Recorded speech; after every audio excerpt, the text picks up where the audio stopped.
Hello, hello. You're watching Trending with the Tennessee Tribune. I'm Ashley Northington, the founder and agency director at DENOR Brands and Public Relations.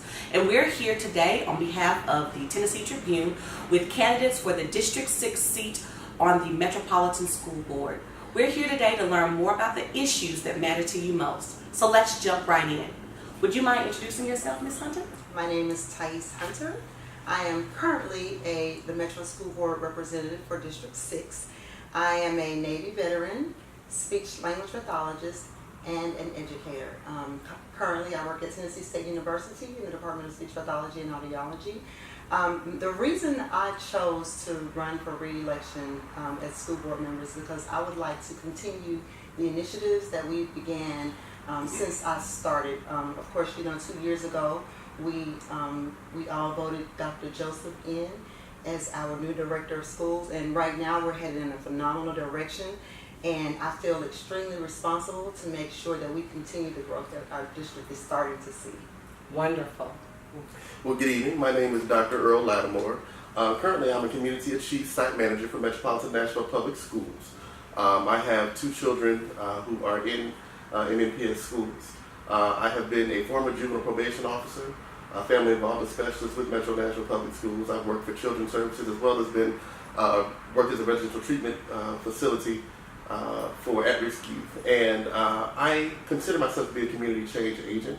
And I love to advocate on behalf of children. That's what I built my career on. That's what I do and do well. I do feel like having worn so many hats and doing it simultaneously over and over again, that there is a space on the board as it relates to providing children with adequate resources. I believe in equity in education, and that does not just look like academics, that's also social emotional supports, which is something that I feel like I'm well versed in. I would like the opportunity to be able to express that and work with children and families in need, and the board position will allow me to do that. Wonderful. So, Ms. Hunter, if you're re-elected, what would be your top 3 priorities? So right now, equity is big in our district, and that's one of the things. Right now, I'm serving as chair of our Budget and Finance Committee, and for the first time ever, we are now looking at making certain our neediest kids get the funds through Title I. For instance, in the past or last year, since Metro has been in existence, our Title I funds has gone to the schools who are at least 50% and below poverty. That's right. This year, for the first time ever, we are setting that bar at 75% and below, which means those children who really, really, really need those funds the most will have access to those funds. So that's a huge change for our district, and of course, it requires us making sure that we have a school board that is really supportive of Dr. Joseph, who's bold and does not mind making those changes for our most needy students. So, just being an advocate for our most neediest students, and also I have a child who has special needs, and just being able to advocate for those children who people look at them and think that they can't learn. So making sure, and when I ran the last time, my goal was to raise expectations for all children, including those who have special needs and including those who learn differently. So there again, I want to make sure that we're advocating for all of those children, and also just making sure that we are just supportive of our director of schools. Understandable. Got it. So, Mr. Lattimore, what about you? If you were to be elected, what would be your top 3 priorities? So keeping in mind that the focus of the district is to be the fastest improving district in the nation as it relates to urban education, I'm going to go back to equity most definitely. And again, while that does look like a proper disbursement of funding as it relates to academic supports, again, I'm all about that social emotional care. I believe that children need to be looked at holistically, and there's a lot of care that needs to be provided in order for learning to begin to take place. So that would be number 1 for me. Number 2, I would look at before and after care and funding as it relates to those things for children. That is something that is big and that is desperately needed. There are lots of organizations within the metropolitan Nashville community who are wanting to support children in that way. And the third thing would be transportation. Transportation is a big thing. A lot of children can't participate in a lot of activities because they don't have the adequate transportation to get there. Parents are working, and there's a lot of children that are at home after school, but they could be doing things that are more beneficial to their growth and to their success, even within the school building and community centers if they have adequate transportation. Sure, got it. So, Mr. Lattimore, tell me, I know that both of you all are educators, and so both of you all have children, and you all have been observing what has been happening in the public school system for quite some time. That's wonderful. But from an outsider's perspective, and then Ms. Hunter, I'm going to ask you from an insider's perspective. Mr. Lattimore, I want to start with you. What would you say was Metro Nashville Public Schools' biggest issue, and how would you resolve it? I'm going to still go back to, as far as the largest issue, what that looks like, again, is wraparound supports. Sure. Our children are suffering. Our children are coming to schools in crisis. They're coming to school in need. And we do not necessarily have the adequate staff in place in every building to ensure that children are covered. And so that would be a place that we need to really look at how we're administering social emotional support within our school system. Now, Mr. Lattimore, for those people in our viewing audience who aren't as familiar with education in those terms, would you mind just really quickly explaining what wraparound services are and what social emotional support, what does that mean? Social emotional support, wraparound services, I'm talking about your agencies such as Centerstone, Mental Health Co-op, Vanderbilt, those agencies being accessible, adequate amounts of social workers within schools. Some schools can only have one social worker that works every day a week. Other schools may need one per grade level. Having school counselors that are actually licensed, that are in the building, that are doing counseling and not necessarily covering attendance, but they're actually counseling students day by day. Organizations such as STARS, Students Taking a Right Stand, making sure that buildings are equipped. The programming which I work under, Community Achieves, which is about, creating community schools and bringing in those supports. All of that needs to be put in place where the need's the greatest. Sure, I understand. I love that. Ms. Hunter, what would you say the biggest issue was for the district, and how would you resolve it? So, as a board member, we really only have 3 responsibilities. Sure. One of them is we set the budget, Right. and one of the biggest ones we hire the director of schools. Absolutely. But the other is we write policies. Absolutely. And I would say would be in our policies. And I would say I'm also serving now as vice chair on our governance committee. And one of the things that we're in the process of is rewriting all of our policies. And one of the most important policies right now that I would focus on is the equity piece. And we've structured the district now to where it's broken up into 4 parts. We have 4 community superintendents, but our focus, and that's one of the reasons why I want to continue to serve on the board, is because I want to make sure that we're serving our districts based upon the district's needs. So what does equity look like in Southeast Nashville?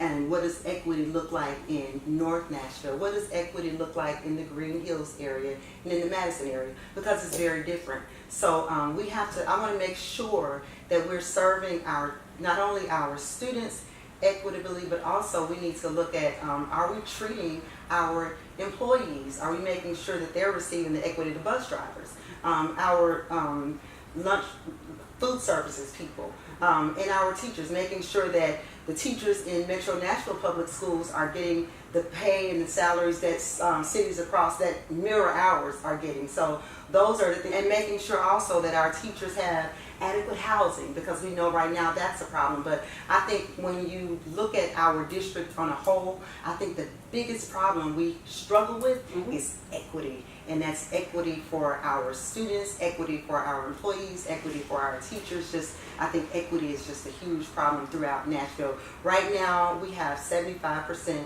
of our children in our Metro Nashville Public Schools are receiving free and reduced lunch. However, Nashville is a very affluent city, so that tells us we have a huge problem with equity. So that is my desire is to continue to make sure that we're serving all people well. I understand. Got it. So, Ms. Hunter, tell me, what steps have you taken, or what do you think has prepared you for, in your case, re-election for this seat? So I'll tell you my story, and it's a long one. I'll try to keep it short. But I'm the child of a teenage mother. My mother had my sister at 13, me at 16, and my brother at 20. And I've walked the walk, but I've not made it to the heights. But I think when I talk to people, when I consider what's happening in homes, when I consider what's happening to our children, when I consider what's happening to our families, I get it. I understand because I've lived it. But I've also been able to have a level of success as well. So, and people looked at me and thought that I couldn't do it, but I was able to graduate from high school, graduate from Auburn University. I was able to graduate from Tennessee State University grad school. So, just those challenges that I faced. I was in the Navy Reserves. I was our recruit chief petty officer, and that was very, very difficult, especially when you come from a home that you were raised by a single parent police officer mother. Mm-hmm. But just being able to life itself truly has prepared me to serve. Mm-hmm. I understand. Mr. Lattimore, what about you? What would you say has prepared you for this responsibility? I would definitely say the walk. And when I say the walk, I mean my life. Again, just speaking on the work experiences that I've had as it relates to community relations. And then, being, again, an active community member. What I mean by that is, I sit on the board for the Harry Elam Center. I'm the current chair of the Davidson County Community Advisory Board. I sit on the board for Moves and Grooves, different organizations within the city. So I am actually doing that community work and actually being engaged, doing community listening sessions, working with different organizations, trying to hear that voice. I'm a parent. And so from that aspect, that is, for me, it carries a broad scope because I'm a parent and then also an employee. Mm-hmm. And so having that purview has prepared me. Being in the work, doing the work, day in and day out. Everything that the board stands for and everything that they does affects me professionally and personally. And so having that sight and that insight and knowing my purpose, I believe has prepared me to be able to run this race. Wonderful. So here is the final question, okay? Why should the voters of District 6 vote for you, Ms. Hunter? So I've kept my promises. If I said I was going to do it, I did it. We are raising expectations for all children. We are also we're creating schools in District 6 that mirror schools across our district. So we're spreading good practices. That's one of the things I said I would do. I also said that I would get a director of schools that serves our children well. I made the motion for Dr. Joseph. I've been extremely supportive of Dr. Joseph. I fought and I stood firm on issues that when we were trying to get a director of schools that I just knew was not good for our children. I stood firm on that. I was that one vote that refused to take less than what I knew our kids needed. So, and also because I am a mother, I have skin in the game still, I believe in children receiving a quality education, and wonderful. Mr. Lattimore, why should the voters of District 6 vote for you? I believe that the voters of District 6 should vote for me because I am them. I am a representative of them. I am doing the work that they do. There's nothing that is overly exceptional about me. I think I'm an ordinary person who may be gifted and able to do some extraordinary things, but I'm doing the work of the people. And I want them to be reminded that it takes people to get things done. And I believe that I'm the person for the job. Wonderful. All right, Trending with Tennessee Tribune audience, you've heard it here. All children can learn, and they can learn at high levels, and we have community people like Mr. Lattimore and Ms. Hunter who are here to support them. That's all for today. Thank you.